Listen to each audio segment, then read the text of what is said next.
we're doing pre-approval. This is a big feature in the Happy Manifesto.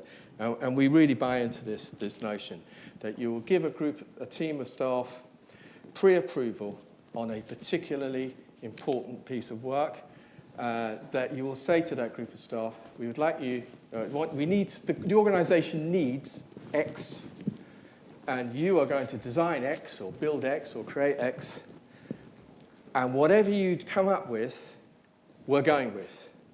Now, I've always done the first two bits in the local authority many times. Let's get a project team together.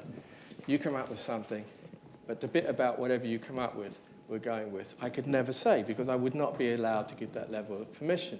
Simply not possible. You have to have at least 18 layers of permission to go through in a local authority before something becomes, and then the blame gets dissipated if it goes wrong. It's an institutional defense mechanism.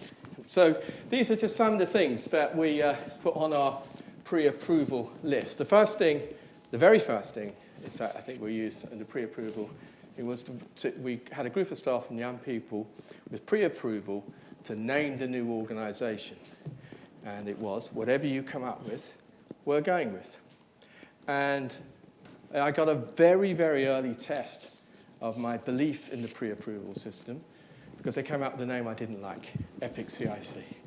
And I don't know, what do I do now? You know, I've given this statement, this commitment to pre-approval. I'm now faced with my first challenge at the first hurdle.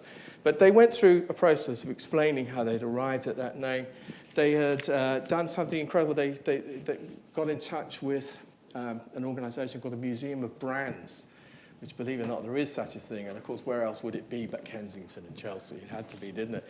And they happened to have a CSR element to the Museum of Brands. So they got in touch and managed to get a branding expert, a design expert who worked with us for nothing, honoured the CSR principles to help produce the logos and all the nice lettering and colouring and so on. You wouldn't believe how much work went into all of this stuff. But anyway, it's a good example. Why am I giving you that example?